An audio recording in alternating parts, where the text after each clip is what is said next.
নাজমুল ভাই, হ্যাঁ বলো। হ্যাঁ বলো। বলো তো কুড়ি ফাতে কি খবর? কি করেন? কোরআন পড়ছি কোরআন। আমার এই কদিন একটু ঢিলে যাবে ভাই, হ্যাঁ মানে শুধু এই সপ্তাহটা না, রমজান মাস পর্যন্ত আমি একটু চাপটা কমিয়ে দিচ্ছি এই পড়াটা, কারণ তারাবি আছে বিষয়টা না। হ্যাঁ, ওই জন্য একটু চাপটা কমিয়ে দিচ্ছি। ইনশাল্লাহ ঈদের পর থেকে একদম পড়া একদম বিশাল কঠিন করে পড়া দেবো একদম সারাক্ষণ।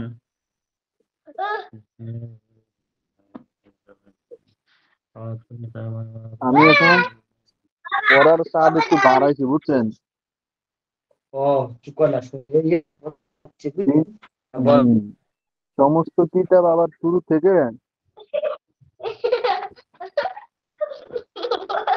ওই যে পেলে মোদারি আছে না, মোদারি এটা হয়েছে, মুখস্থ হয়েছে।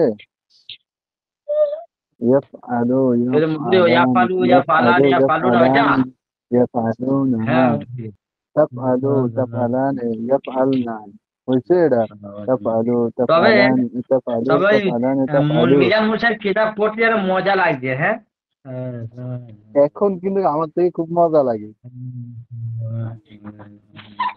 হ্যাঁ, আগে হ্যাঁ তো হ্যাঁ প্রথমে তো কিছুই বুঝে আসে নাই। সুলতান ভাই কি আমাদের ক্লাসে? না এটা সুলতান হুজুর এসছে নাকি, এটা হুজুর? জি, আমি হুজুর এসেছি।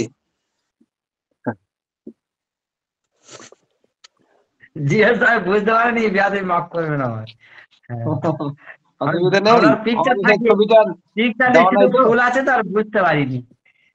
আচ্ছা, এটা আগের জিমেইল তে ঢুকেছি, এখানে ছবি অ্যাড করা নাই, এই জন্য হয়তো আপনারা বুঝতে পারেন। ও হ্যাঁ, আমি মনে করো নতুন কেউ হয়তো জয়েন হয়েছে নতুন। আসসালাম আলাইকুম, জি ওস্তাদ ভালো আছেন তো? হ্যাঁ জি, আলহামদুলিল্লাহ। আপনারা ভালো আছেন? জি ওস্তাদ আলহামদুলিল্লাহ ভালো আছি।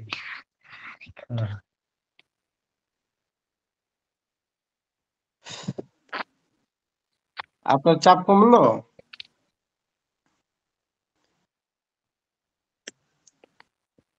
চাপ কমেছে, দোয়া করে সামনে তাড়াতাড়ি আছে, ভালো করে পড়াতে পারি। হ্যাঁ, তার সামনে তারাবি আছে। আপনার ঘরে কি খতম তারাবি হয়? জি জি ওস্তাদ, খতম তারাবি হয়। আমি খতম তারাবি পড়াচ্ছি 2010 সাল থেকে। মাশাআল্লাহ, আলহামদুলিল্লাহ। আল্লাহ কবুল করুন। আমিন। আর ওস্তাদ সব থেকে মানে একটা মানে মনের ভিতর কষ্ট হয়, সেটা হলো এই, আপনাদের বাংলাদেশে তারাবি আমি শুনেছি, হ্যাঁ, হ্যাঁ। আমাদের বাংলাদেশের তারাবি আমি শুনেছি খুব মানে আস্তে আস্তে আবু রায়হান পড়ে, আরো অনেকে শুনেছি সব খুব সুন্দর পড়ে। আর আমাদের এখানে কেমন জানেন তো, যদি একটা কোনো হুজুর এসে ধরেন আধ ঘন্টায় তাজ করে করে দিল, তার নাম সকালবেলা মানে 20 মিনিট কেন একটু সারা পৃথিবী ছড়িয়ে যাবে, ও একটা তারাবি এসছে খুব ভালো। আর যদি আমি ধরে ধরে পড়েন, বলবো ও কিছু জানে না, অত ধরে ধরে খালি এতদিন কষ্ট করে আবার রোজা করে আবার তারাবি এত কষ্ট, এসব হুজুর আচ্ছা, ভাবনা আচ্ছা। রাখলে রাখি। না, সব জায়গাতে এরকম কম বেশি আছে, আমাদের দেশেও আছে। কিছু জায়গাতে আলহামদুলিল্লাহ খুব সুন্দর করে তেলাওয়াত করে পড়া হয়। কিছু জায়গা আছে একটু দ্রুত পড়ে। সব জায়গাতে কম বেশি কিছু না কিছু কম বেশি আছে, হ্যাঁ। তবে যাই হোক, একটু মানে এর মধ্যে পড়ার চেষ্টা করবেন, সবাইকে বোঝানোর চেষ্টা করবেন। দ্রুতর মধ্যে যাতে একটু ভালো জি হয়। স্যার। দ্রুতর মধ্যে যাতে ভালো হয়, যেন সবাই বুঝতে পারে। জি স্যার, না আমি তো চাই আস্তে আস্তে পড়তে, কিন্তু ওই যে মুক্তাদি গুলো আছে আর কি বলবো।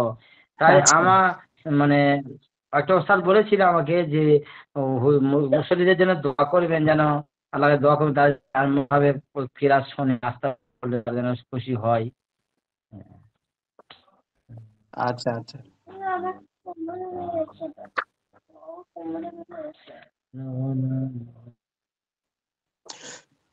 চেষ্টা করবেন মুসল্লিদেরকে বোঝানোর যতটুকু বুঝে। তারপরে বাদ বাকি সেটা তো আল্লাহ সহজ করে দেখ। জি ওস্তাদ।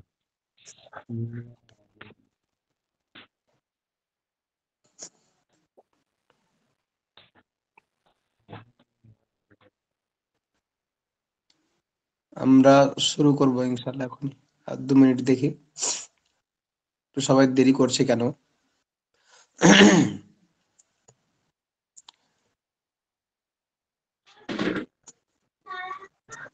হয়েছে তো ওস্তাদ, প্রায় 2, 3, 4, 5, 6, 7 জন হয়েছে ওস্তাদ। হ্যাঁ, তাই তো দেখতেছি 7 জন মতো এখানে উঠে আছে। আমার কাছে মাউসটা নেই, এরকম খুঁজছে পাচ্ছি না।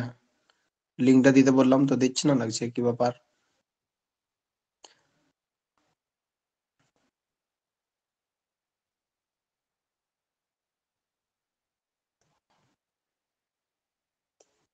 এটা তো ইয়াতে প্লে স্টোরে পাচ্ছি না। আগে যে মাউসটা দিয়ে আমি পড়াইতাম না আপনাদেরকে, ওই লাইন তীরটা দিয়া হুজুর, জি। হ্যাঁ ওই তীর আছে না একটা ত্রিশূলের মতন। হ্যাঁ হ্যাঁ, ওটাই খুঁজছি, আমি খুঁজছি ওই প্লে স্টোরে পাচ্ছি না তো। কি নাম যেন এটা? হুজুর আমার কাছে মনে হয় আছে, দেখি ওটার নামটা কি। ওইখানে লিঙ্কটা পাঠাইতে বললাম তো, পাঠাচ্ছে না মনে হচ্ছে। বুঝতে পারিনি নাকি। নাই হুজুর, আমার কাছে নাই, আমি ডিলিট করে দিছি। ওটা সেটিংটা একটু সমস্যা, সেটিংটা আমি বুঝি না অত। ওস্তাদ এখন তো পড়া শুরু আমার হয়নি, এখানে ওই অনেক মশলার যে অনেক সেট। কিতাব পড়েছিলাম একটা জিজ্ঞাসা করবো তাহলে? হ্যাঁ, জি ওস্তাদ, হ্যাঁ। বলেন। আমরা যে আগে পড়ে এসেছি যে একজন কেরাতে দক্ষতা বেশি, মানে কেরাত ভালো পড়তে পারে, আর একজন মাসায়ের দক্ষতা বেশি, তাহলে ইমাম হবে মাসায়ের যে জানে সেই। এখন যে মাসায়ের পড়া দেয়, জানে বেশি, এখন সে হয়তো কেরাত সহি নেই, কি পড়া গোলমাল লফজ উচ্চারণ কম, তাহলে কি হবে? ওই জানাবে। না না না, সেই ক্ষেত্রে মানে মাসাইলে পারদর্শী হোক কিন্তু কেরাত সহি নাই, তাহলে সেই ক্ষেত্রে তার অগ্রাধিকার হবে না তো।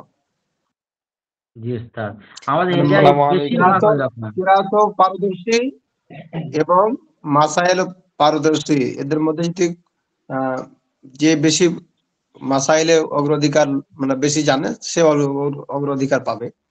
আর এখন মনে করেন যে মাসাইল অনেক জানে কিন্তু কেরাতে তার আহ সমস্যা আছে, তাহলে সেই ক্ষেত্রে তাকে সামনে দেওয়া যাবে না, বরং যে কেরাতে পারদর্শী তাকে দেওয়া যাবে, সামনে দিতে হবে। আসসালামু আলাইকুম হুজুর। ওয়ালাইকুম আসসালাম। যে হুজুর মাউসের অ্যাপসটা লিংকটা দিছি আমি গ্রুপে। দিছেন? আচ্ছা, আমি ওখান থেকে নিচ্ছি। আমি জি, একটাবার ডাউনলোড দিলাম, ডাউনলোড দেখি করে এটা নিন। তো হয় কিনা। জি, অল্প এমবি ডাউনলোড করে হয়ে যাবে। আচ্ছা ঠিক আছে, আমি দেখতেছি। আমি একটা করলাম, এখানটা হচ্ছে কিনা দেখি, না হলে ওটা দিচ্ছি আমি।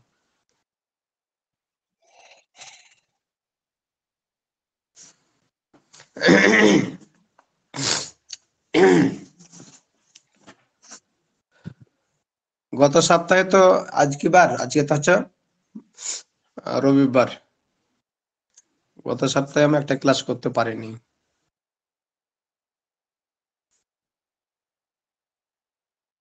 গত সপ্তাহে বড় হুজুর আসছিল, তো ওখানে কি একটা অনুষ্ঠান ছিল আপনাদের, যার কারণে উনি ক্লাসটা আমাদেরকে বেশি একটা সময় দিতে পারেনি আর কি। আমি ওই ওই চাপে ভুলে গেছিলাম। না, আমরা আমাদের এখানে ইমাম ওলামা পরিষদের, ঐক্য পরিষদের একটা মহাসম্মেলন প্রতি বছর হয়। ওই জি, মহাসম্মেলনের দায়িত্ব আপনাদের বড় হুজুরের, আমার, আব্দুল মালিক সাহেব হুজুরের, এরা সবাই এই মহাসম্মেলনের দায়িত্ব পালন করে, সেহেতু আমি পালন করতেছিলাম। তা আমি নিজেই ক্লাস করার চাপে ভুলে গেছি। আপনাদের এসে হয়তো একটু কিছু সময় পড়াইলাম অথবা ছুটি নিলাম, এটাই আমার মনে নাই। তারপরে দেখলাম যে আমাদের বড় হুজুর মহতারাম সাহেব, উনি আপনাদের কাছে নাকি এসেছিল, কিছু সময় বলে আবার চলে গেছিলেন। তো ঠিক আছে, আমরা তাহলে এখন শুরু করব। আচ্ছা, এই যে এখানে যেটা মাউসটা ডাউনলোড করলাম একটা, কিন্তু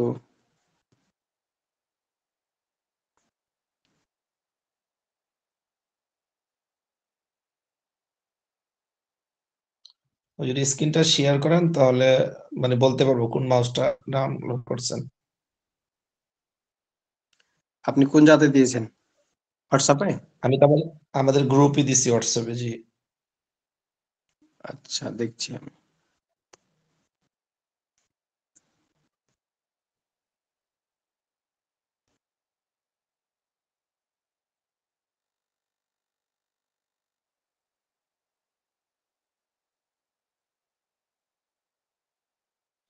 নাজমুল ভাই, শহরেতে হাদিয়া কেমন পাইলেন? ও, আরে বাবা।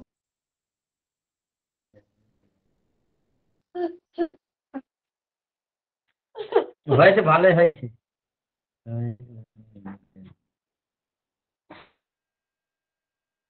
আলহামদুলিল্লাহ। জয়নাল ভাই কি ঘুমাইতেছে আজকে? খেজুর খাইতেছি ভাই। আহ, কম্বলের ভিতরে নি? ও, এবার ওস্তাদ নেই সাজি ভাই? গরম গরম ভাই, যে গরম। সাজি ভাই, ওস্তাদ কোথায় গেল? উস্তাদে বের হয়ে গেছে।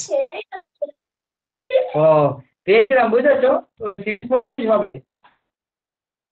হুম।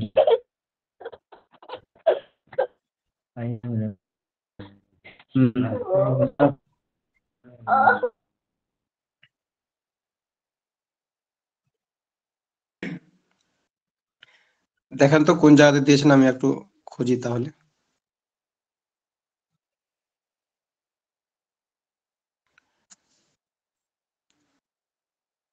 ওই যে আমরা যেখানে আমাদের রুল লং দিচ্ছি ওখানে আর কি, আচ্ছা, যে এই যে উপরে দেখেন,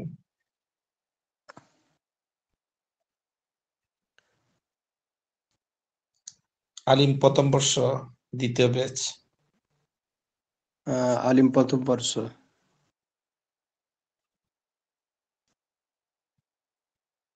যে এই যে পাইছি। এই যে জি।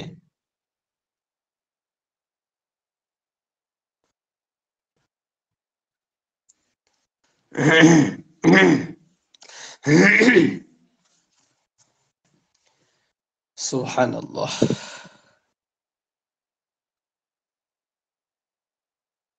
হুম,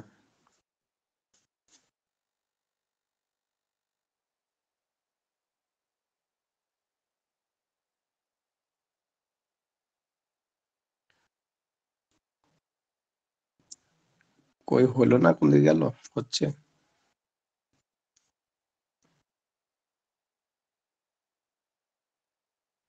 হুজুর এখানে সেটিং আছে অনেকগুলো, সেটিং গুলো করা যায়।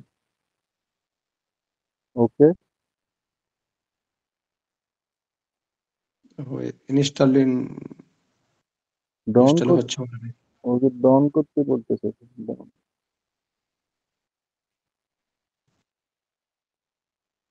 তো ইনস্টল এখন হয়েছে হুজুর, মোবাইলের অ্যাপস এর ভিতরে ঢুকেন। হয়নি, এখন মনে হচ্ছে। অ্যাপস কোথায়? এই এই যেখানে তো পাবেন তো। হয়নি এখনো। হলে আমার সেকেন্ড পেজে আসবে, ওখানে আসে নাই। আচ্ছা যাক, আমরা পড়া শুরু করি, দেরি হয়ে যাচ্ছে। কিতাবাদি বের করেন তো সবাই দেখি।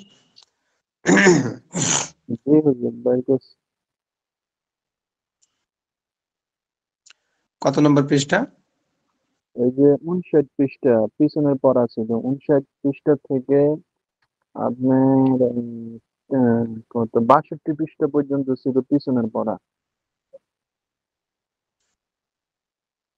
তো হ্যাঁ, 62, 65। পিছনে পড়া ছিল আপনার হচ্ছে 63 নম্বর পৃষ্ঠার শেষে, এখান থেকে শুরু হবেন।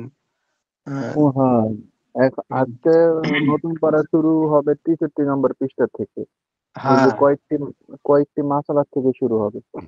হ্যাঁ, ঠিক আছে, তাহলে আমরা পিছনে পড়াটা একবার পড়ে নিই। পড়বো হুজুর। হ্যাঁ, 59, 59 নম্বর পৃষ্ঠা থেকে পড়েন। হুম। বিসমিল্লাহির রহমানির রহিম। ইমামতের ইম- ক্ষেত্রে অগ্রাধিকার, এখান থেকে। জি, ইমামতের ক্ষেত্রে অগ্রাধিকার। শাসক এবং তার প্রতিনিধি ইমামতের বেশি হকদার। কোনো মসজিদে নির্ধারিত ইমাম সেই মসজিদে অন্যের চেয়ে ইমামতের বেশি হকদার। কারো বাড়িতে জামাত হলে এবং বাড়ির মালিক ইমামতের উপযুক্ত হলে তিনি ইমামতের বেশি হকদার। জামাতে যদি শাসক বা তার প্রতিনিধি না থাকে, তদুরূপ মসজিদে নির্ধারিত ইমাম বা বাড়ির মালিক যদি না থাকে, তখন উপস্থিত লোকেদের মাঝে ইমামতের বেশি হকদার হবে। যে যে নামাজে যে নামাজে মাসাইলের জ্ঞানে বড় এবং ক্ষেত্রে সমান হলে যে কেরাতের মানে ও পরিমাণে বড়, ক্ষেত্রে সমান হলে যে ফরজগারিতে বড়, এ ক্ষেত্রে সমান হলে যে বয়সে বড়, এসব ক্ষেত্রে সমান হলে মানুষ যাকে নির্বাচন করবে সেই ইমাম হইবে।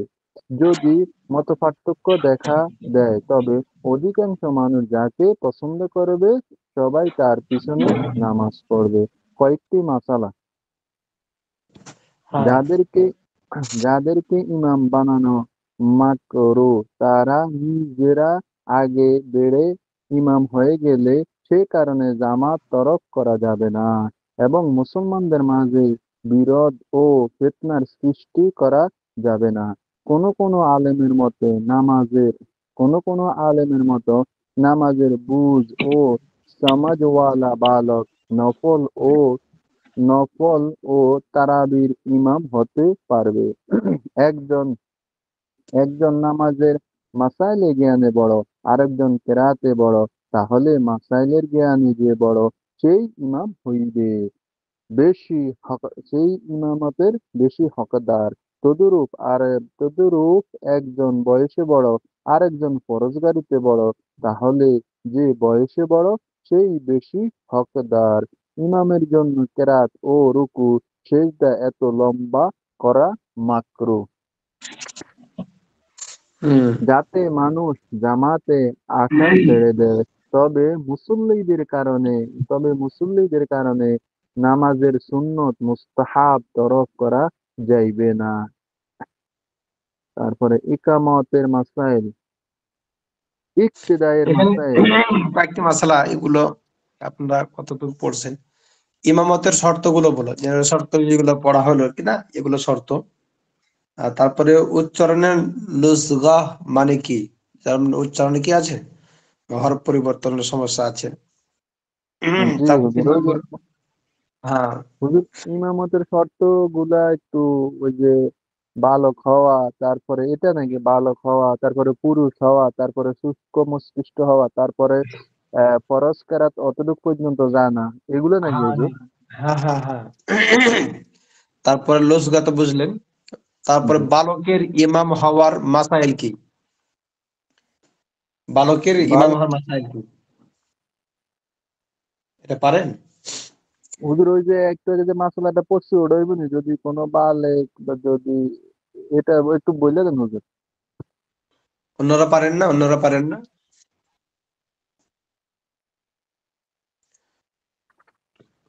অন্যরা আছেন না নাই? বালকের ইমাম হওয়ার মাসাল, এখান থেকে তো আমাদের মানে মাসালাগুলো, প্রশ্নগুলো এই জন্য এখানে দেওয়া আছে, যাতে করে আমরা আগের সবকে কি বুঝলাম, কতটুকু পড়লাম, এখানে হুজুর উত্তরগুলো আমরা দিতে পারছি কিনা।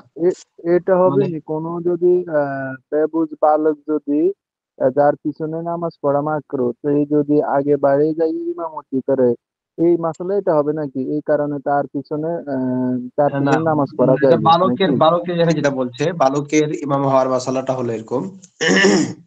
বিশেষভাবে এটা আপনারা মনে রাখবেন, যে এখানে যে প্রশ্নগুলো আছে, এরকম প্রশ্ন যদি হুবাহুব আপনাকে কেউ করে, মনে করেন যে আপনার কাছে মাসালা জানার জন্য হুবাহুব এখানে যে মাসালাগুলো, মানে প্রশ্নগুলো যেখানে করা আছে এখানে, এরকম হুবাহুব আপনাকে কেউ মাসালা জিজ্ঞাসা করলো, তখন আপনাকে উত্তরটা দিতে হবে না? তখন আপনি কিভাবে উত্তর দিবেন যদি আপনার এখানে যদি দিতে না পারেন, তাহলে তো আপনি হুজুর বাইরেও দিতে আমি পারবেন না। এটা হবে নি যদি ওই মসজিদে যদি কোনো এরকম আপনার লোক থাকে যেনার কেরাত সহি শুদ্ধ না, তো যদি ওই যে বালকের যদি কেরাতটা যদি সহি শুদ্ধ থাকে তাইলে ওই ক্ষেত্রে ওই বালকের পিছনে নামাজ পড়া যাবে, এরকম হবে নাকি হুজুর? বিষয়টা এরকম যে বালকের নামাজ, যেমন আছে না যে তারাবির নামাজ, আহ, তারাবির নামাজের ক্ষেত্রে অন্য ইমাম না পাওয়া গেলে বালকের পিছনে কি করা যাবে, তারাবির নামাজ পড়া যাবে। বালক তারাবির নামাজের ক্ষেত্রে। আর ফরজ নামাজের কাজ যদি হয়, তাহলে ফরজ নামাজের জন্য যারা প্রাপ্তবয়স্ক, যদি এরকম কেরাত সম্পন্নওয়ালা হয়, তাহলে কি করবে, প্রাপ্তবয়স্ক সুস্থ মস্তিষ্ক তারাই করবে ইমামতি। তবে তারাবির নামাজের জন্য যদি ইমাম পাওয়া না যায়, তাহলে সেক্ষেত্রে বালকের পেছনে তারাবির নামাজটা পড়া যাবে। তারপরে হচ্ছে কি 5 নম্বর, 4 নম্বর হচ্ছে 3 জনের নাক থেকে রক্ত ঝরে, 3 জনের পেশাব ঝরে। এই মশলাটা অনেক একটু ক্রিটিক্যাল আছে। 3 জনের নাক থেকে রক্ত ঝরে, 3 জনের পেশাব ঝরে, 3 জনের বায়ু বের হচ্ছে, এরা কিভাবে জামাত করবে? এরা কিভাবে জামাত করবে? তিন 3 জনের নাক দিয়ে রক্ত ঝরছে, তারা 3 জনের পেশাব ঝরছে, 3 জনের বায়ু বের হচ্ছে, তাহলে এখানে মোট 9 জন লোক, তাহলে এরা কিভাবে জামাত করবে? তাহলে মনে করেন যে আহ, যে যে 3 জনের নাক দিয়ে রক্ত ঝরছে, এদের মধ্যে থেকে যদি একজন ইমাম হয়, তাহলে যে 3 জনের পেশাব ঝরছে এদের নামাজ হবে না।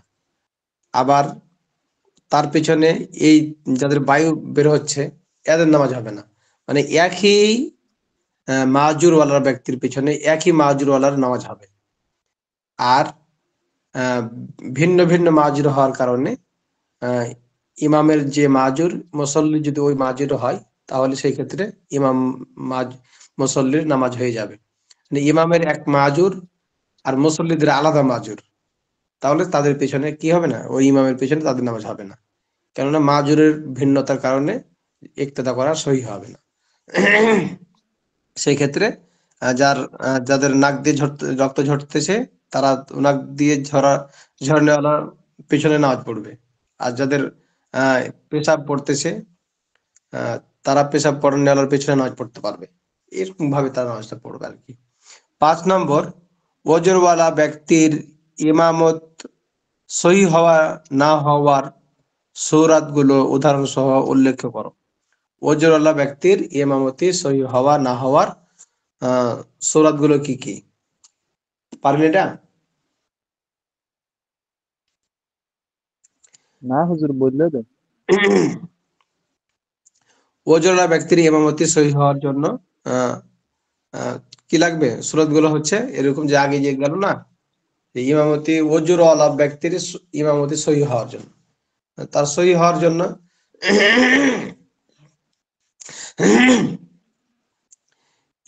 কি বলছে এটা? ওজরওয়ালা ব্যক্তির ইমামতি সহি হওয়ার জন্য। তার ওই ইমামতি সহি তখন হবে যখন মুক্তাদিরা অন্য কোনো ইমাম পাচ্ছে না, আহ, এই একজন ইমাম আছে, বাদ বাকিদের কেরাত সহি নাই, অন্য কোনো সমস্যা, সেই ক্ষেত্রে ওজরওয়ালা ব্যক্তি আহ ওই পরিমাণ ইমামতি করতে পারবে। 6 নম্বর, কাদেরকে ইমাম বানানো মাকরুহ এবং তারা ইমাম হয়ে গেলে কি করণীয়? আছে না যে ফাসিক ব্যক্তি, যারা মনে করেন যে নামাজে অনেক সময় লুজগা সমস্যা আছে, ইমাম হয়ে গেছে, কিন্তু তাদেরকে আর কি করা, তাদেরকে ইমামতের জায়গা থেকে আর হটানো উচিত নয়, যাতে করে ফিতনা সৃষ্টি হয়। এজন্য তারা ইমাম হয়ে গেছে, এক্ষেত্রে তাদের পিছনে নামাজটা পড়ে নিতে হবে। ইমামতের 7 নম্বর, ইমামতের অগ্রাধিকারের মাসালাটি বর্ণনা করো, যেটা একটু আগে বলা হলো আর কি। এটা 7 নম্বর, ইমামতের হুম, হ্যাঁ, বল। এটা ঠিক আছে, বলতাম না হুজুর। না এটা ঠিক আছে, এটা সবাই পারেন যেহেতু। 8 নম্বর, মেজবান সাধারণ মানুষ আর মেহমানদারের একজন হলেন উপস্থিত সকলের মাঝে সবচেয়ে বড় আলিম, কারি, পরেজগার ও বয়স্ক, অথচ মেজবান ইমাম হতে চাচ্ছেন আর সবাই ওই মেহমানকে ইমাম বানাতে চায়। মীমাংসার জন্য বিষয়টি তোমার কাছে পেশ করা হলো হলে তুমি কি সমাধান দেবে? এখানে মেজবান ইমাম হতে চাচ্ছে, আর বাদ বাকি যারা মেহমান আছেন তাদের মধ্যে কি আছে, বয়সে বড়, ইমামতি হওয়ার যোগ্য, পরেশগার, তাহলে সেক্ষেত্রে কে ইমাম হবে? হ্যাঁ, যদি মেজবান যদি কি হয়, নামাজ পড়ানোর তার সব শর্তগুলো পাওয়া যায়, তার মাঝে কোনো সমস্যা না থাকে, তাহলে সেই ক্ষেত্রে মেজবানই ইমাম হতে পারবে। আর যদি এগুলো মেজবানের মধ্যে যদি এগুলো শর্ত না পাওয়া যায়, যদি কোনো একটা কম থাকে, যেমন কিরাতে দুর্বলতা আছে, মাসাইল কম জানা আছে, তাহলে সেই ক্ষেত্রে আহ মেহমান ইমাম হতে পারে।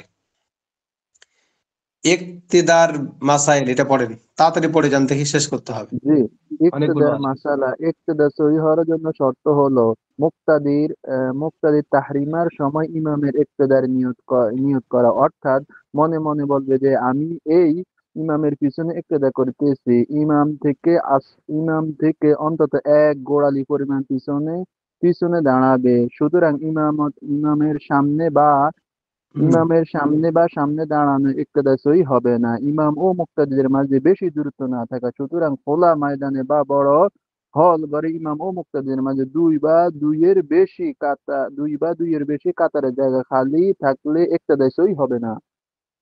হুম তদুরূপ ইমাম ও মুক্তাদির মাঝে যদি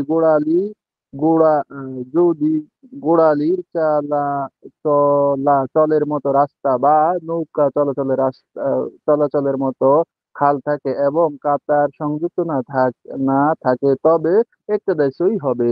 মসজিদকে এই অবস্থায় কি লিখছি? মসজিদকে এই অবস্থায় বলে গণ্য করা হয়। পড়ে সুতরাং শেষ করেন, আমি যত গেলাম পড়ে শেষ করেন। হ্যাঁ, সুতরাং ইমাম যদি মসজিদের ভিতরে আর মুক্তাদির বারান্দায় দাঁড়ায়, তাহলে মাঝখানে দূরত্বের কারণে ইক্তেদাই নষ্ট হবে না। যদি মসজিদের বাইরে কোনো দোকান বা বাড়িতে বাড়িতে দাঁড়িয়ে ইক্তেদায় করে আর কাতার সংযুক্ত থাকে, তাহলে ইক্তেদাই সহিহ হবে। ইমাম ও মুক্তাদির ফরজ নামাজ অভিন্ন হওয়া, সুতরাং ইমাম যদি আসরের নামাজ পড়ে আর মুক্তাদি যদি জোহরের নিয়ত করে, তাহলে ইক্তেদাই সহিহ হবে না। ইমামের নামাজ মুক্তাদির চেয়ে কম দরজায় না হওয়া, সুতরাং নফলের পিছনে ফরজ ইক্তেদাই সহিহ হবে না, কিন্তু ফরজের পিছনে নফলের ইক্তেদাই সহিহ হবে। কোনো আলেমী কোনো আড়ালের কারণে মুক্তাদির যদি ইমামের ওঠা বসা দেখতে না পায় কিংবা তাকবীরের আওয়াজ শুনতে না পায়, তাহলে ইক্তেদাই সহিহ হবে না। তায়াম্মুম ওয়ালা ইমামের পিছনে ওজর মুক্তাদির ইক্তেদাই সহিহ হবে। মোজার উপরে মাসহাইকারী ইমামের পিছনে অন্যদের ইক্তেদাই সহিহ হবে। বসে নামাজ আদায়কারীর পিছনে দাঁড়িয়ে নামাজ আদায়কারীর ইক্তেদাই সহিহ হবে। ইশারা নামাজ আদায়কারীর পিছনে একই রকম ইশারায় নামাজ আদায়কারীর ইক্তেদাই সহিহ হবে। ইমামের নামাজ ফাসিদ হলে মুক্তাদির নামাজও ফাসিদ হয়ে যায়। সুতরাং ইমাম যদি জানতে পারে যে কোনো কারণে তার নামাজ ফাসিদ হয়ে গেছে, তাহলে তার অবশ্য কর্তব্য হবে মুক্তাদিরকে তা জানিয়ে দেওয়া যেন তারা তাদের নামাজ দৌড়াতে পারে।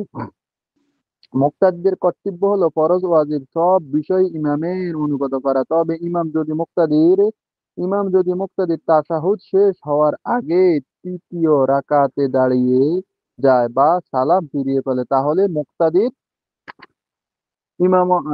মুক্তাদির ইমামতের অনুগত না করে আগে তাশাহুদ শেষ করবে, তারপর দাঁড়াবে বা সালাম ফিরাবে।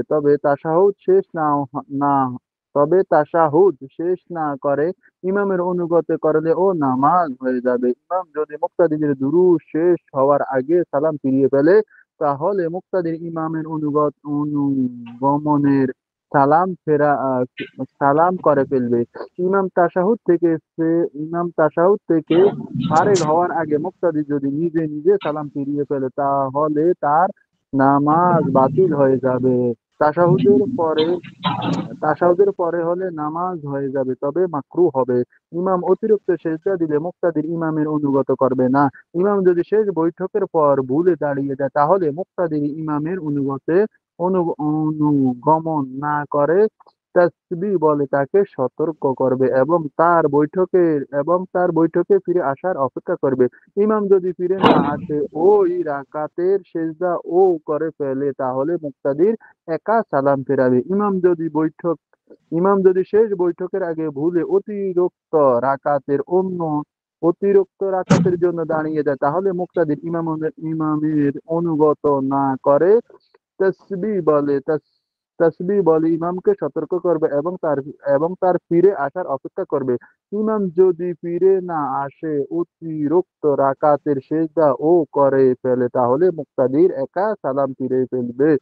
কিন্তু মুক্তাদির যদি ইমামের সেজদার আগে সালাম ফিরিয়ে ফেলে তাহলে তার নামাজ ফাসিদ হয়ে যাবে। এতটুকু বুঝিনি হুজুর। মাশাআল্লাহ। কতদূর পড়লেন? শেষ? যতটুকু, হ্যাঁ শেষ হুজুর। আচ্ছা ঠিক আছে, আজকে দিয়ে এখান থেকে ধরেন তাহলে।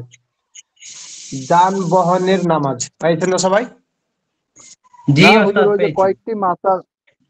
কয়েকটি মাসালা নাকি হুজুর?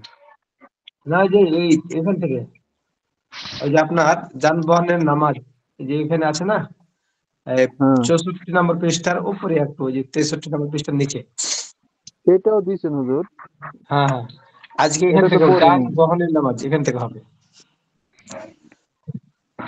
এখান থেকে সবাই ধরেন, খেয়াল করেন সবাই। হুজুর এখানে অনেকগুলো প্রশ্নমালা আছে, এগুলো একটু বলে দিবেন না এগুলা পরের সপ্তাহে? আচ্ছা, এখানে মাসালা কয়েকটি 7টা আছে, মানে প্রশ্ন।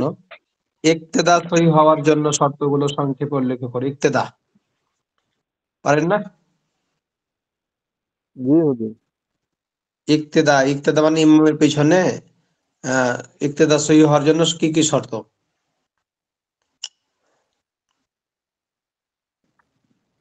এগুলো পড়ছেন না আপনারা?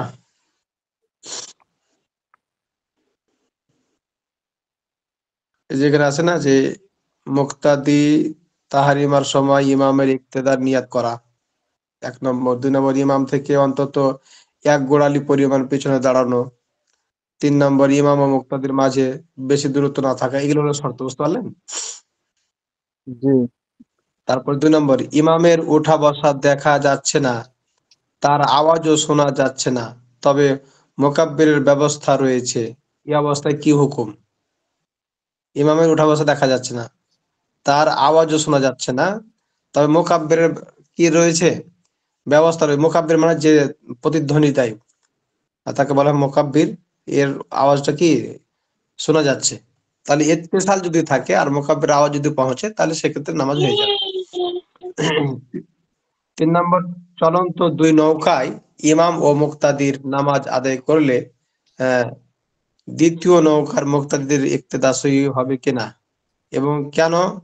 এবং কেন? তার চলন্ত 2 নৌকার মধ্যে যদি কি করা হয়, ইমাম এক নৌকায় থাকে আর যদি মুসল্লিরা আর এক নৌকায় থাকে, তাহলে কি হবে না, নামাজ হবে না, কারণ এরা 2 নৌকা, 2টা জায়গা। তারপরে দেখেন 4 নম্বর, আহ একাই হ্যাঁ, একই জায়গায় জাহাজে একই জাহাজে 2 কাতারের মাঝে কয়েক কাতার পরিমাণ ফাঁকা আছে। এই অবস্থায় কি হুকুম? তার এই অবস্থায় নামাজ হয়ে যাবে, তবে মাকরু হবে। 5 নম্বর, মুক্তাদি 3 তাসবিহ শেষ হওয়ার আগে ইমাম রুকু বা সেজদা থেকে মাথা তুলে ফেললে মুক্তাদির কি করণীয়, এবং তা পেছনে কোন মাসালা থেকে বোঝা যায়? তার এখানে যেটা বললো যে মুক্তাদি যদি ইমামকে রুকুতে পায়, আর যদি সে 3 তাসবিহ পরিমাণ না পায়, আহ, তাহলে পরে কি হবে না, তাহলে পরে তার ওই রাকাত পাওয়া সম্ভাবনা থাকে না। আর যদি সে ইমামকে 3 তাসবিহ পরিমাণ পায়, তাহলে পরে সে ওই রাকাতটা পাবে। আর যদি সেজদাতে পায়, তাহলে তো রাকাতই পাবে না। 6 নম্বর, ইমাম আজ ইমাম আজকের জোহর জোহর পড়েছেন আর মুক্তাদি কালকের জোহর পড়ছে। এই অবস্থায় কি হুকুম ও কেন? ইমাম যদি কি করে, আহ, জোহর নামাজ আদায় করতেছে, অন্য একজন কালকের নামাজ আদায় করতেছে, তাহলে এই মুক্তাদির আহ, কি হবে, নামাজটা গতকালকেরটা আদায় হবে না, বরং এই জোহরের নামাজের নিয়াত আহ, না করার কারণে তার নামাজটা ফাসেদ হয়ে যেতে পারে, কিন্তু ওই আগের জোহরের নামাজটা কি হবে না, আদায় হবে না। 7 নম্বর, ইমাম জাহাজে আর মুক্তাদিরা নদীর তীরে, এই অবস্থায় আহ এই অবস্থার হুকুম কি ও কেন? এই অবস্থার হুকুম হচ্ছে যে ইমাম যদি কি থাকে, পাড়ে থাকে, আর মুক্তাদি যদি নৌকায় থাকে, সেই ক্ষেত্রে যদি নৌকা দূরে চলে যাওয়ার সম্ভাবনা থাকে, সেক্ষেত্রে ইমামতির ওই ইমামের পেছনে ইক্তেদা করা জায়েজ হবে না। তবে যদি কি থাকে, প্রবল ধারণা থাকে যে নৌকা সুন্দর করে ঘাটে বাঁধা আছে, ইমাম দাঁড়িয়ে আছে, সেই ক্ষেত্রে ভিন্ন কথা। যেহেতু এগুলো মাসালা এখন মানুষ মাসালের সম্মুখীন না, তারপরে মাসালাগুলো আমাদের জানার জন্য দিয়ে দিয়েছে। আজকে যেটা হচ্ছে দেখেন, যানবাহনে যানবাহনের নামাজ, অর্থাৎ যে সমস্ত চলন্ত গাড়িগুলো আছে এগুলোর উপরে কিভাবে নামাজ পড়তে হবে, এখানে এই মাসলাগুলো দিচ্ছে। তো সবাই একটু মনোযোগী হয়। প্রথম নাম্বার মাসলাটা হচ্ছে পশু সওয়ারির উপর ফরজ ওয়াজিব নামাজ দুটি শর্তে সহি হবে। ফরজ ওয়াজিব নামাজ দুটি শর্তে সহি হবে। প্রথমত শহর ও জনপদের বাইরে হওয়া। যদি কি করে সোয়ারির উপর নামাজ পড়ে, যেমন ঘোড়ার উপরে অথবা উটের উপরে, হ্যাঁ, এগুলোর উপর যদি কি করে নামাজ পড়ে, তাহলে এটা এমন জায়গাতে হইতে হবে যেটা শহর না, যেখানে মানুষজন বসবাস করে না, জনপদের বাইরে। মুসাফির হোক বা না হোক, চাই সে ব্যক্তি মুসাফির হোক অথবা না হোক। তারপর দ্বিতীয়ত বাহন থেকে নামতে না পারার মতো গ্রহণযোগ্যতা অজর থাকা, যে এমন ভাবে সে আহ সোয়ারের উপরে উঠে আছে যে নিচে নামার কোনো উপায় নাই, আর নিচে নামলে আবার উপরে উঠতে পারবে না, এরকম যদি কোনো ওজর থাকে, তাহলে সেই ক্ষেত্রে জানের উপরে নামাজ পড়তে পারবে, অর্থাৎ উটের উপরে বসে, ঘোড়ার উপরে বসেই নামাজ পড়তে পারবে এছাড়াই। তারপরে দেখেন, যেমন শত্রু বা হিংস্র প্রাণীর ভয়, কাদা ইত্যাদির, কাদা কাদার আধিক্য ইত্যাদি, নামার মতো কোনো প্লেসই নাই, সোয়ারি থেকে নামলে পা কাদা ভরে যাবে, এরকম ধরনের যদি কি থাকে ওজুর থাকে, তাহলে পরে উটের উপরে বা ঘোড়ার উপরে বসে নামাজ পড়তে পারবে। তারপরে দেখেন নিচে হুজুর 64 আধিক্যতা এটা কি? আধিক্য মানে?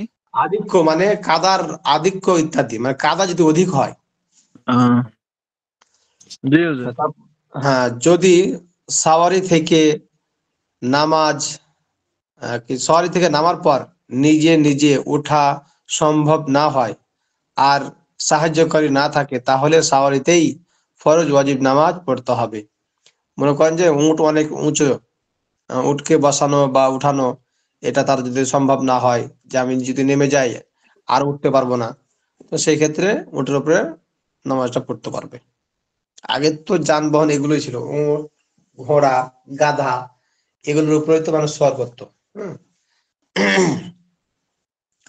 তারপরে দেখেন 2 নম্বর মশলাটা, শহর ও জনপদের বাইরে বিনা ওজরে পশু সওয়ারির উপর সুন্নাতে মুআক্কাদা ও নফল পড়া যায়, তবে ফজরের সুন্নাতের জন্য নামতে হবে, কেননা ফজরের সুন্নাতের গুরুত্ব বেশি। বুঝতে পেরেছেন? তাহলে এখন কি বলছে, জি। শহর ও জনপদের বাইরে বিনা ওজরে, আহ বিনা ওজরে তো ওই মনে করেন যে ফরজ ওয়াজিব পড়ার তো হুকুম পেলাম, এখন সুন্নাতে মুআক্কাদা সোয়ারির উপরে পড়তে পারবে কিনা, সুন্নাতে মুআক্কাদা নফল এগুলো পড়া যাবে কিনা? হ্যাঁ, পড়া যাবে, তবে ফজরের সুন্নাতের জন্য কি করতে হবে? নামতে হবে, কেননা ফজরের সুন্নাতটা অনেক গুরুত্ব, এই জন্য তাকে নেমে পড়তে হবে, যদিও সে জনপদের বাইরে থাকে। তারপরে আসেন, শহর ও জনপদে পশু সওয়ারির উপর নফল পড়া জায়েজ নয়। শহর ও জনপদে, যেখানে মানুষ বসবাস করে বা শহরের মধ্যে, কোনো জানোয়ারের উপরে বা সওয়ারির উপরে নামাজ পড়া কি হবে না? জায়েজ হবে না। তারপরে মাসালাতে আসেন, শহর ও জনপদের বাইরে শহর ও জনপদের বাইরে পশু সওয়ারির উপর ইশারার মাধ্যমে রুকু সিজদা করবে, তবে সেজদার ইশারা রুকুর ইশারার চেয়ে নিচু হবে। সোয়ারি যদি কেবলা থেকে ঘুরে যায় তাহলেও অসুবিধা নাই। মনে করেন একটা গাধার উপরে অথবা ঘোড়ার উপরে অথবা মনে করেন যে উটের উপরে কেউ সোয়ার হয়ে আছে, নামাজ শুরু করেছে, পশ্চিম দিকে মুখ করি বেচারা, কিন্তু পরবর্তীতে সোয়ারি ঘুরে গেছে, তো সেক্ষেত্রে কি নাই, কোনো অসুবিধা নেই, ওইদিকেই মুখ করেছে, নামাজ পড়বে। তার সোয়ারির উপরে এই পর্যন্ত মাসালা গেল। এখন দেখেন জলযানের, হ্যাঁ, জলযানের নামাজ, মানে সমুদ্রতে, নদীতে, পানির উপরে আর কি। তাহলে জলযানের নামাজ দেখি আমরা এখানে পড়ে কি পাই। তাহলে দেখেন, জল যান থেকে নামা সম্ভব হলে নেমে নামাজ পড়াই মুস্তাহাব। কেননা কোনো কারণে নামা সম্ভব না হলে জল যানে নামাজ পড়াই কোনো অসুবিধা নাই, কোনো বাধা নাই। তাহলে সেই জল যানে অর্থাৎ নৌকার মধ্যে, বোটের মধ্যে অথবা মনে করেন জাহাজের মধ্যে নামাজ পড়তে পারবে, কোনো সমস্যা নাই। জলযান যদি, তারপরে মশলা দেখেন, জলযান যদি তীরে বাঁধা থাকে বা মাঝ নদীতে স্থির থাকে তাহলে দাঁড়িয়ে কেবলামুখী হয়ে রুকু সিজদা সহ নামাজ আদায় করতে হবে। বসে নামাজ পড়া সহি হবে না, কেননা সে কিয়ামে সক্ষম, মানে সে দাঁড়াতে সক্ষম, তাই না? এখন যারা জেলে আছে, যারা সমুদ্রে মাছ ধরে বা নদীতে মাছ ধরে, তাদের কিন্তু নৌকা নড়াচড়া করলে তাদের অসুবিধা হয় না, কারণ তাদের একটা অভ্যাস হয়ে গেছে, তাই না? তারাও মোটামুটি কন্ট্রোল করতে পারে দাঁড়িয়ে থাকি। তো সেক্ষেত্রে সে যেহেতু কিয়ামে সক্ষম, সেক্ষেত্রে দাঁড়িয়ে নামাজটা পড়বে। আর যদি এমন ঢেউ উঠে, বাতাস বয় যে নৌকা দুলতেছে অনেক, দাঁড়ানো সম্ভব না, সেই ক্ষেত্রে তুমি বসে নামাজ পড়বে। তারপরে আসি আমরা, কেননা সে কিয়ামে সক্ষম। তারপরে ইমাম আবু হানিফা রহমতুল্লাহ আলাইহির মতে চলন্ত জলযানে বিনা ওজরে বসে নামাজ পড়া জায়েজ, সাহাবাইনের মতে জায়েজ নয়। এই মাসাটা আবার দেখেন, আবু হানিফা রহমতুল্লাহ আলাইহির মতে চলন্ত জলযানে বিনা ওজরে বসে নামাজ পড়া জায়েজ। মনে করেন যে ইমাম আবু হানিফা রহমতুল্লাহ আলাইহি মাসালাটা হচ্ছে এরকম যে চলন্ত, চলতেছে একটা, মনে করেন স্পিড বোট অথবা মনে করেন যে একটা জাহাজ অথবা একটা মনে করেন যে নৌকা চলতেছে। তো সেক্ষেত্রে চলতেছে, এখন এক্ষেত্রেও মনে করেন দাঁড়িয়ে নামাজ পড়া কারোর জন্য সম্ভব। তো চাইলে সে এই অবস্থাতে বসে নামাজ পড়তে পারে, কেন সে চলতেছে, হঠাৎ যদি কোনো সমস্যা হয় পড়ে যেতে পারে। এই জন্য ইমাম আবু হানিফা রাহমাতুল্লাহর মত হলো যে বসে নামাজ পড়তে পারবে। আর সাহাবাইনের মতে জায়েজ নয়। সাহাবাইন মানে কোন কোন দুই ইমাম বলেছিলাম, মনে আছে আপনাদের? সাহেবাইনের মতে জায়েজ নয়। এই ইমামদের কথা আপনার মনে আছে? কাদের কার কার নাম বলেছিলাম? ইমাম আবু ইউসুফ রহমতুল্লাহ আলাই, আর একজন কার নাম বলেছিলাম?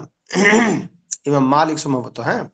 এদের মতে আহ জায়েজ নাই। এদের মতে তারা কি করবে? বসে নামাজ পড়বে, দাঁড়িয়ে নামাজ পড়বে। তারপরে মাসালা আছেন, জল জানে বসে রুকু সিজদা করতে সক্ষম হলে ইশারাই রুকু সিজদা করা জায়েজ নয়, বরং ইশারায় রুকু সিজদা করবে না, বরং কি করবে? রুকু সিজদার জায়গাতে রুকু সিজদা করবে। জল জানে বসে রুকু সিজদা করতে সক্ষম হলে ইশারায় রুকু সিজদা করা জায়েজ নয়, বরং সিজদা করবে কিভাবে? সিজদার মতো করে, ইশারা নয়। তারপরে মাসালাতে আছেন, নামাজের অবস্থায় জলযান কেবলা থেকে ঘুরে গেলে মুসল্লিকেও কেবলার দিকে ঘুরতে হবে, নচেত নামাজ হবে না। যদি জলযানের ঘুরে যাওয়ার বিষয়টি জানতে না পারে তাহলে অসুবিধা নেই। বুঝতে পারছেন কি এটা?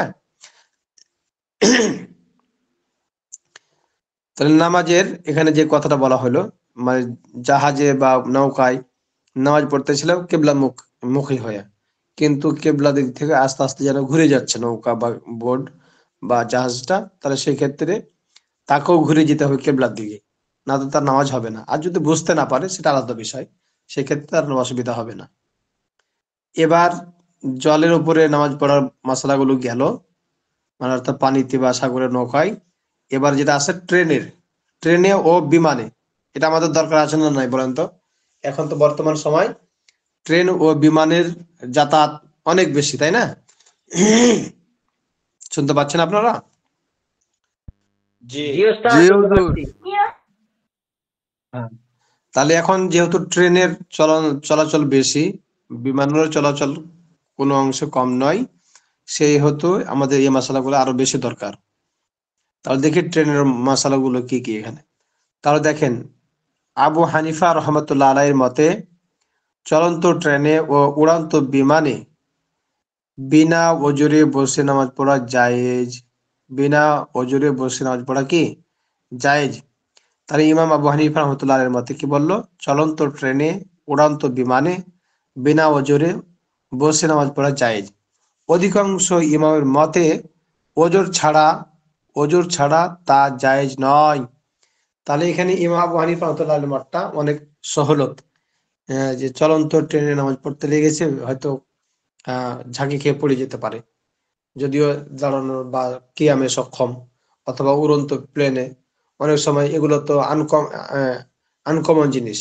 মনে করেন যে প্লেনে কেউ দাঁড়িয়ে নামাজ পড়া শুরু করেছে, এখন প্লেনের ঝাঁকুনিতে যদি মনে করেন যে পড়ে যেতে পারে, মাথা ঘুরতে পারে, সেই ক্ষেত্রে বসে নামাজ পড়ার এখতিয়ার ইমাম আবু হানিফা রহমতুল্লাহ আলাইহির মতে আছে।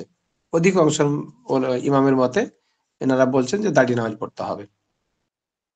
তারপরে পেশা 65 নম্বর পেশা আছেন, ট্রেন বা বিমান যদি এত বেশি নড়ে যে দাঁড়িয়ে থাকা দুষ্কর, তাহলে সবার মতেই বসে নামাজ পড়া যায়।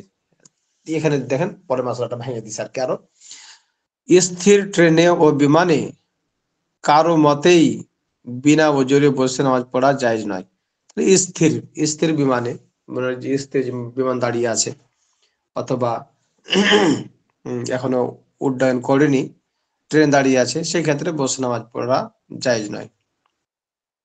এখন তো ট্রেন গুলোতে মাশাআল্লাহ নামাজের একটা থাকে, ঘর থাকে, বগি থাকে। আহ, এখন আমাদের কমিউটার ট্রেনে আসলো, এখন আছে কিনা জানি না, আমাদের এখান থেকে যে ট্রেন গুলো ছেড়ে যায়, এই ট্রেনের মধ্যে একটা নামাজ ঘর ছিল। আমরা এই ঘরে অনেক সময় নামাজ পড়েছি, দাঁড়িয়ে নামাজ পড়া যায় যেহেতু আমাদের ট্রেনে। ইন্ডিয়ার ট্রেনে আছে, দিল্লিতে নেই। আপনাদের ট্রেন, ইন্ডিয়ার ট্রেন গুলোতে মসজিদ ঘর আছে? নেই নেই। আমাদের দেশের ট্রেন গুলোতে সবগুলো তো নেই, কিছু কিছু ট্রেনে আছে। আসেন তারপরে, যেহেতু আমাদের বাংলাদেশের এটা মুসলমান রাষ্ট্র, সেই ক্ষেত্রে ট্রেনগুলোতে মসজিদটা কিছু কিছু ট্রেনে আছে। আবার ইদানিং ট্রেনগুলোতে নতুন করে আবার মসজিদ দেখা যাচ্ছে না। সেহেতু যেহেতু ট্রেনে নামাজ ঘর আছে, সেই ঘরে দাঁড়িয়ে নামাজ পড়াটা সুবিধাজনক। আমি দেখছি নামাজ পড়া যায়, আমিও পড়েছি অনেক সময় দাঁড়িয়ে। তারপরে আসি দেখেন, তাহলে ট্রেনে বা বিমানে যদি এত বেশি নড়ে যে দাঁড়িয়ে থাকা দুষ্কর, তাহলে সবার মতে বসে নামাজ পড়া যায়। স্থির ট্রেনে বা বিমানে কারো মতেই বিনা ওজরে বসে নামাজ পড়া জায়েজ নয়। তারপরে মাসলা, যদি দুই আসনের মাঝে দাঁড়িয়ে নামাজ পড়ে আর মেঝেতে সেজদা করা সম্ভব না হয়, তাহলে আসনের উপর সেজদা করতে পারে। মানে এখানে যেটা বললো যে একটা সিটের উপরে নামাজ পড়তেছে, এখন সামনের জায়গা নাই, এখন মনে করেন সামনে যেটা আছে এটা হচ্ছে একটা, সামনে একটা প্রাচীর, তাহলে প্রাচীরের উপরে সেজদা করতে পারে একটু উঁচু করে, অসুবিধা নেই। তারপরে কেবলামুখী হয়ে নামাজ শুরু করার পর ট্রেন বা বিমান যদি কেবলা থেকে সরে যায়, তাহলে তাকেও কেবলা দিকে ঘুরে যেতে হবে। যদি ঘোরা সম্ভব না হয় কিংবা ট্রেন ও বিমানের ঘুরে যাওয়ার কথা জানতে না পারে, তবে তার নামাজ তার নামাজ হয়ে যাবে। তাই এখানে যদি ট্রেন ঘুরে যায়, মানে ট্রেন চলতেছে, এখন সে বেচারা বুঝতে পারলো যে ট্রেনে অন্যদিকে ঘুরে গেল, ডানে বামে ঘুরে গেল, তাহলে সেও ডানে বামে ঘুরে যাবে, কেবলার দিকে সামনে রাখবে সব সময়। বিমানের ঠিক একই রকমই, কিন্তু এই মশলাটা কিন্তু যান যানের উপর, যেমন উট, গাধা, তারপরে মানে ঘোড়ার উপরে যদি কেউ নামাজ পড়ে, নামাজ শুরু করেছে পশ্চিম দিকে মুখ করে, কিন্তু কি করেছে, ওই গাধা ঘুরে গেছে, অথবা ঘোড়া ঘুরে গেছে, অথবা উটটা ঘুরে গেছে, তাহলে সেই ক্ষেত্রে কেবলামুখী হওয়া জরুরি না। সেই ক্ষেত্রে কেবলামুখী হওয়া জরুরি না, বরং যেদিকে মুখ হয়ে গেছে ওদিকে মুখ করে নামাজ পড়বে। কিন্তু এখানে যেটা পাওয়া গেল, ট্রেনে বিমানে, ট্রেন যদি বিমান বা ঘুরে যায়, সেই ক্ষেত্রে তাকেও ঘুরতে হবে। অথবা যদি কোনো স্পিড বোটে, পানিতে, জাহাজে ঘুরে যাওয়া যদি বুঝতে পারে, সেক্ষেত্রে তাকেও ঘুরতে হবে।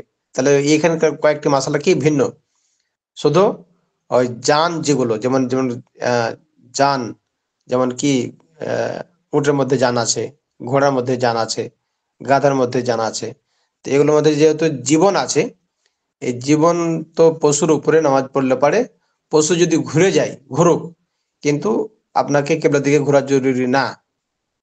কিন্তু ট্রেনে, বিমানে, তারপরে মনে করে পানি জাহাজে, এগুলোতে যদি কেবলা ঘুরে যায় আপনি বুঝতে পারেন, তাহলে আপনাকেও ঘুরতে হবে কেবলার দিকে। এটা বুঝতে পেরেছেন তো পার্থক্যটা? জি। আচ্ছা, তারপরে আসি। যদি দুই আসনের মাঝেতে পড়লাম, তারপরে মশলাটা কেবলামুখী হয়ে নামাজ শুরু করার পর ট্রেন বা বিমান যদি কেবলা থেকে ঘুরে যায়, তাহলে তাকেও কেবলা দিকে ঘুরে যেতে হবে। যদি ঘোরা সম্ভব না হয় কিংবা ট্রেন বা বিমানের ঘুরে যাওয়ার কথা জানতে না পারে, তবে তার নামাজ হয়ে যাবে। কয়েকটি মাসালা: এক, পশু সোয়ারিতে ওঠার পর আগের তেলাওয়াতি সেজদা আদায় করা সহি হবে না। মনে করো পশুর উপরে উঠে গেছে, তেলাওয়াতি সেজদা তার বাকি আসলো, এখন সে পশুর উপরে উঠে করবে, তাহলে হবে না, এটা মানে তাকে নিচেই করতে হবে।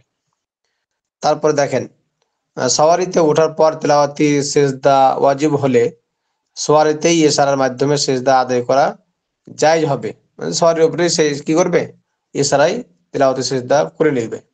কেননা যে অবস্থায় ওয়াজিব হয়েছে সেই অবস্থায় সে আদায় করেছে।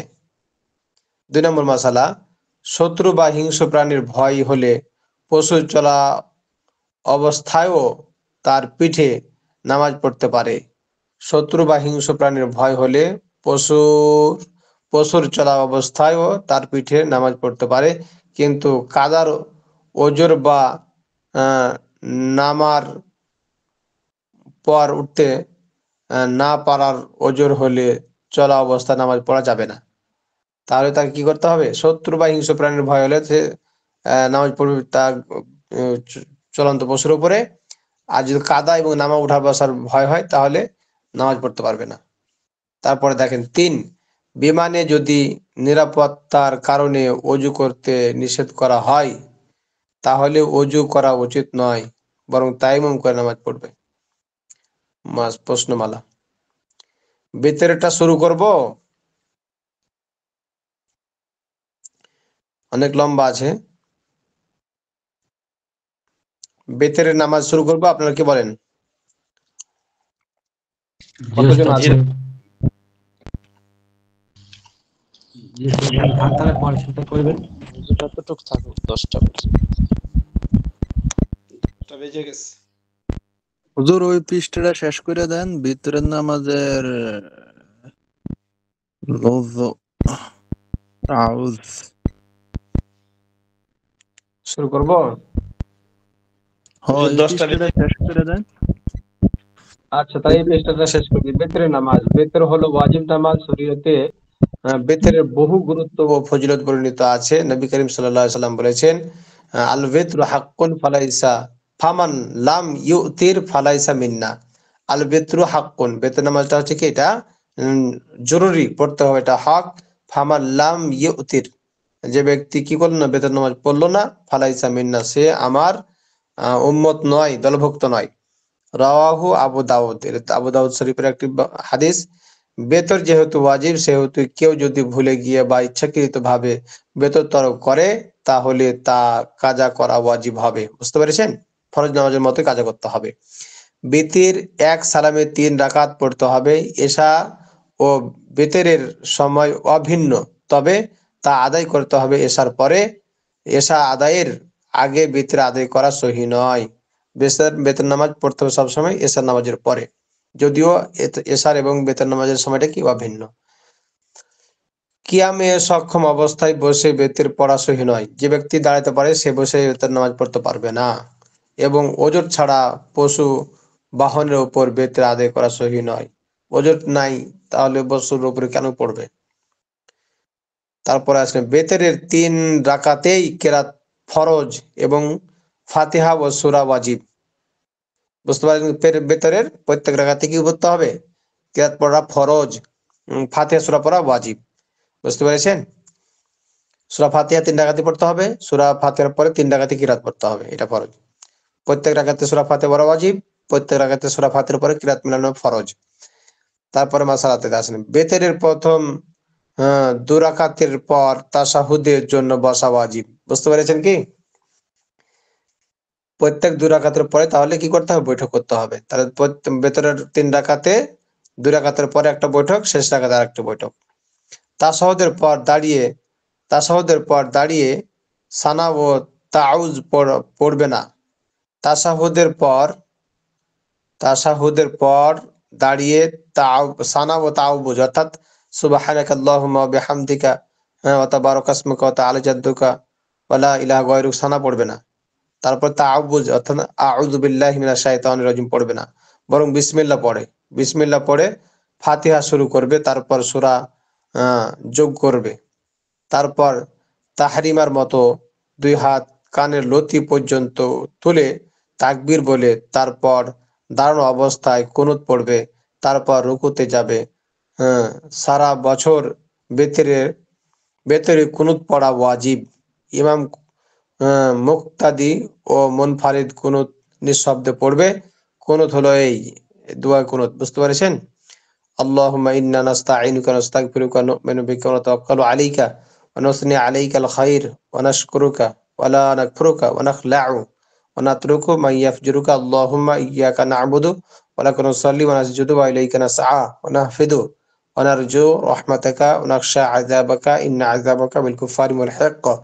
যাদের মুখস্থ নাই মুখস্থ করে নেবেন, আমি কিন্তু সামনের সপ্তাহে ধরবো, শুনবো সবার কাছ থেকে, বুঝতে পেরেছেন? তাহলে এইখান থেকেই থাক। দোয়া কুনুত পর্যন্ত সবাই ভালোভাবে এটা পড়বেন। বেতের নামাজটা একটু বেশি ভালো করে পড়বেন, যেহেতু এটা ইম্পর্টেন্ট একটি মাসালা। হুজুর, হ্যাঁ বলেন। একটা মাসালা জানার দরকার ছিল হুজুর। এই যে এখন তো আপনার তারাবি আসতেছে, তো ওই তারাবির সময় বা অনেক সময় নামাজ উক্তিয়া নামাজ পড়া হয়। তো ওই যে আপনার এই সেজদার আয়াতগুলো আছে না, যারা তো দেখা গেছে ইমামের পিছনে ইক্তেদাই করে, তারা তো সেজদার আয়াতগুলা শুন না ইমামের সাথে সাথে সেজদাটা করে। কিন্তু হুজুর যারা বাইরে বা হাঁটা চলাফেরা করে, তো ওই আয়াতটা যদি তারা শুনে, ওই ক্ষেত্রে তাদের জন্য কি হবে হুজুর, যদি একটু তাদেরকে বলতেন। সিজদা দিতে হবে আলাদাভাবে। আর যদি তারা যদি না বুঝে হুজুর, অনেকে তো দেখা গেছে অনেকে কোরআন পড়তে পারে না বা কোরআন জানে না, সেজদার আয়াত যেটা এটাও জানে না, তো এই ক্ষেত্রে তাদের জন্য কি হবে হুজুর? সেই ক্ষেত্রে যদি সে শুনে আর যদি বুঝতে না পারে, সেটা তো ভিন্ন কথা। যদি কেউ আহ, দেখতেছে যে সিজদার আওয়াজ পড়লো, কিন্তু আপনি বুঝতেছেন, সে পাশের জন বুঝতেছে না, যেহেতু সে এই ব্যাপারে কিছু জানে না, যেহেতু এটা সিজদার আয়াত কিনা।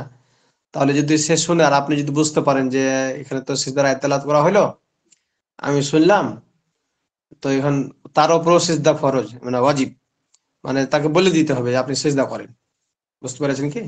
আর কেউ যদি পড়ে আর মূর্খ ব্যক্তি যদি শুনে আর যদি না জানে, তাকে যদি বলা না হয়, সেক্ষেত্রে তাকে সিজদা দিতে হবে না। আর বাদ বাকি যদি পাশে জানতা ব্যক্তি তাকে যদি অবগত করে, সেক্ষেত্রে তাকেও দিতে হবে। হ্যাঁ, ঠিক আছে ইনশাআল্লাহ, পড়তে থাকেন ইনশাআল্লাহ। আর একটু আপনাদেরকে বলবো যে প্রশ্নগুলো একটু আপনারা ঠিক করে আসবে। মানে এই হুবাহুব প্রশ্নগুলো যদি আপনাকে কেউ প্রশ্ন করে, আপনি যদি উত্তর দিতে না পারেন, তাহলে আপনি এখান থেকে কি শিখলেন বলেন? এই জন্য আপনাদের কাছে রিকোয়েস্ট, আপনারা একটু প্রশ্নগুলো ঠিক করবেন, অবশ্যই ঠিক করবেন, আগামী সপ্তাহে যাতে প্রশ্ন করা মাত্র আপনারা উত্তর দিতে পারেন। হ্যাঁ, হয়তো একজন দুইজন পাচ্ছেন না, বাদ বাকিরা পাচ্ছেন, এটা আলাদা কথা। আপনি একজন একজন ঠিক করলে পারে আপনারটা শুনে তাদেরও হয়ে গেল। হ্যাঁ, আবার একজন পারছেন না, তো আরেকজন বললেন, তো আর শুনে আরো বাদ বাকিদের হয়ে গেল। তো এভাবে যাতে হয়, যেমন প্রথম গ্রুপের দ্বিতীয় বর্ষ, যেটা প্রথম ব্যাচের দ্বিতীয় বর্ষ যাদের, তাদের মধ্যে কিন্তু মাসালাগুলো চর্চা খুব ভালো। মানে প্রশ্ন করতে দেরি, আর প্রশ্ন করতে দেরি নাই, কিন্তু উত্তর দিতে একবার চাটা চাটা করে উত্তর দেয় তারা। এই জন্য আপনারাও বলবো যে আপনার উত্তর প্রশ্নগুলো ঠিক করবেন ইনশাল্লাহ। যেহেতু পড়ার মধ্যেই প্রশ্নগুলো, যেটা খুঁজে পাচ্ছি না, এটা আবার পড়ে রিপিট করে নিলে পারে তো পারবেন ইনশাল্লাহ। তো ঠিক আছে, সবাই একটু ভালো করে পড়বেন ইনশাআল্লাহ।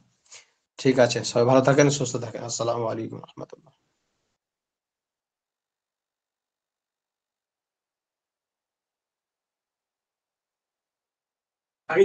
শেখ শেঠি ভাই,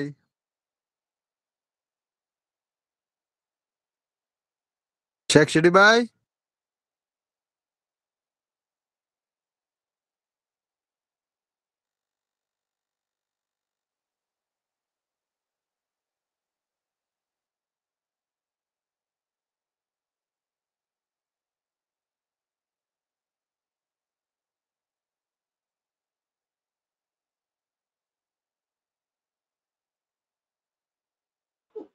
আসসালামু আলাইকুম ভাইজান। নুরুজ্জামান, আমি তো আজকে মনে হয় শেষ শরীক হইলাম ক্লাসে। কালকে ইনশাআল্লাহ মক্কার উদ্দেশ্যে রওনা হইতেছি উমরা সফরের নিয়তে। দরখাস্ত হয়তো 15-20 দিন আর থাকবো না ক্লাসে। সময় মিলবে না তো। গ্রুপ নিয়ে যাই তো এখানে যে ঝামেলা থাকতে হয়, ক্লাসে অ্যাড হওয়া যায় না। এই জন্য সকলের নিকট দোয়া চাই।